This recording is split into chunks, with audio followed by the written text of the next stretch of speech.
ఎప్పటికప్పుడు తాజా వార్తలను అందిస్తున్న ఎల్పీ న్యూస్ కు స్వాగతం. మహారాష్ట్రలో జగిత్యాల జిల్లా వాసుల గల్లంతు, వరద నీటిలో కొట్టుకుపోయిన నలుగురు. మహారాష్ట్రలోని వివాహానికి వెళ్లి తిరిగి వస్తుండగా జరిగిన ఘటన. హుటాహుటిన తరలి వెళ్లిన కుటుంబ సభ్యులు. సహాయక బృందాలకు కుటుంబంలో ఒకరైన మహిళా మృతదేహం లభ్యం. జగిత్యాల జిల్లా కేంద్రంలోని టిఆర్ నగర్కు చెందిన నలుగురితో పాటు మహారాష్ట్రకు చెందిన కారు డ్రైవర్ ఆదివారం అర్ధరాత్రి మహారాష్ట్రలోని వరద నీటిలో గల్లంతైనట్టు కుటుంబ సభ్యులకు సమాచారం అందింది. వరదల కొట్టుకుపోయిన వారిలో షేక్ అఫ్రీన్ తన భర్త సలీంకు ఫోన్ చేసి వరద ప్రవాహంలో కొట్టుకుపోతున్నామని, పిల్లల్ని మంచిగా చూసుకోవాలని రోధిస్తూ చెప్పిందని, తర్వాత ఫోన్ చేస్తే స్విచ్ ఆఫ్ వస్తుందని స్థానికులు తెలిపారు.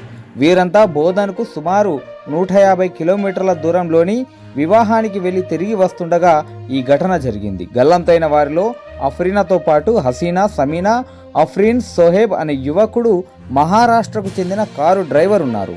వీరిలో సోహెబ్ వరద నీటి ప్రవాహం నుండి ప్రాణాలతో బయటపడి కుటుంబ సభ్యులకు ఫోన్ చేసినట్టు సమాచారం.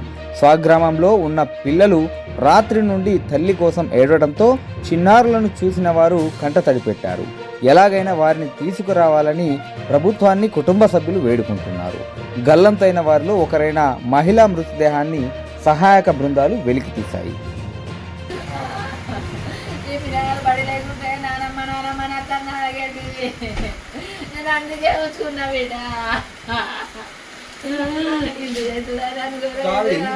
బాబా దగ్గరికి వెళ్ళా నాకు పెళ్లికి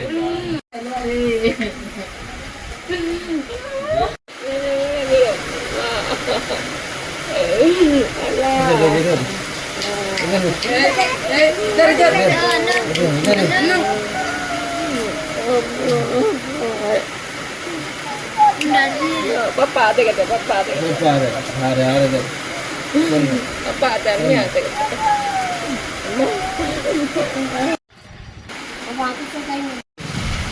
हमारे अम्मी का नाम हसीना बेगम, मैं उनकी बेटी हूँ। कल 5 बजे रात से महाराष्ट्र की तरफ निकले थे।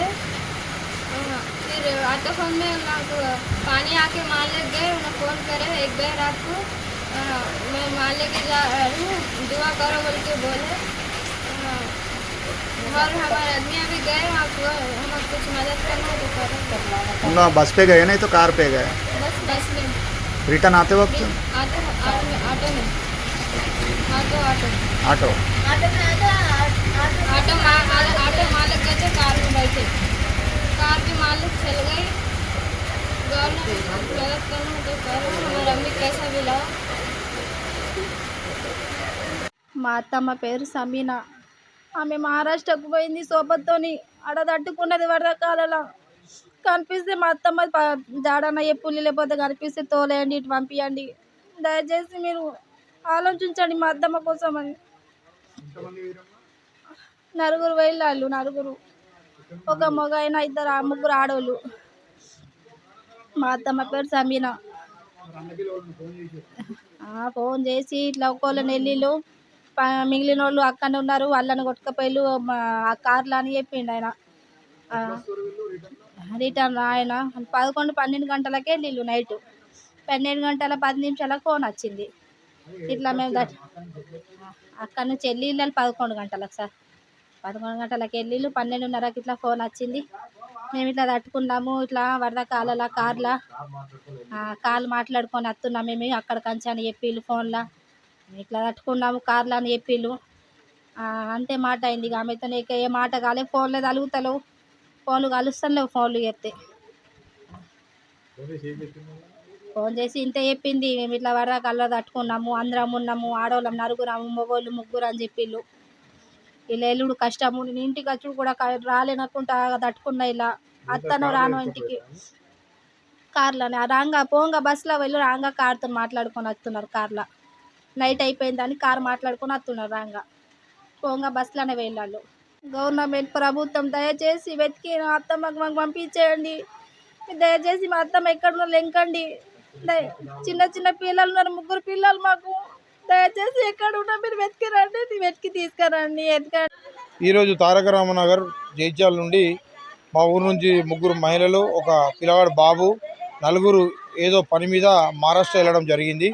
మహారాష్ట్రలో ఆ వర్షాల ప్రభావం ఎక్కువ ఉండి వాళ్ళు ఇల్లంగా బస్సుకి వెళ్ళి రాంగ కార్ల తొందర అనే వరకు అది కట్ట తెగిపోయి డ్యామ్దో మరి కాలువదో కట్ట తెగిపోయి వాళ్ళు డ్యామ్ అక్కడ కార్లకి వెళ్ళి బయటికి వెళ్ళి కార్లకి వెళ్ళి కొట్టుకోవడం జరిగింది. కారు పడి దాంట్లోకి వెళ్ళి బయటకు వెళ్ళిర్రు. బయటకు వెళ్ళిన వాళ్ళు ఇంటికి ఫోన్ చేసి ఇట్లా మేము వరదలో చిక్కుకున్నాం, మాకు ప్రాణహాని ఉంది, మేము వస్తామో రామో అని చెప్పిర్రు. దాంట్లోకి వెళ్ళి 3 మహిళలు గల్లంతయ్యారు. వాళ్ళ విషయం ఇంకా మాకు మొత్తం తెలియలేదు. ఒక బాబు మాత్రం బతికి అక్కడ ఉన్నాడు, ఆయనే బయట ఉన్నాడు. అక్కడ వాళ్ళందరూ క్షేమంగా రావాలని ఫస్ట్ దేవుని కోరుకుంటున్నాం. అలాగే మన తెలంగాణ ప్రభుత్వం మరియు అందరూ ఇక్కడ పెద్దమనుషులు కానీ అందరూ కానీ సహకరించి ఆ మహారాష్ట్ర గవర్నమెంట్ తోటి మాట్లాడి వాళ్ళు ఎక్కడున్నా కొంచెం లెంకి వీళ్ళ దగ్గరికి పంపించాలని మేము కోరుకుంటున్నాము. మన రాష్ట్రం వాళ్ళు ఆ రాష్ట్రం 2 గవర్నమెంట్ కలుసుకొని కొంచెం వీటికి పంపిస్తే చాలా సంతోషంగా ఉంటుందని వాళ్ళు కూడా క్షేమంగా రావాలని భగవంతుని కోరుకోవడం జరుగుతుంది. అలాగే మళ్ళీ ఒకటి ఏంటంటే వాళ్ళకు కూడా ఇక్కడ పోయిన వాళ్ళకు కూడా అంత చిన్న పిల్లగాళ్ళు మన ఇప్పుడు చూస్తే అర్థమవుతుంది ఇల్లు పరిస్థితి ఏముందో.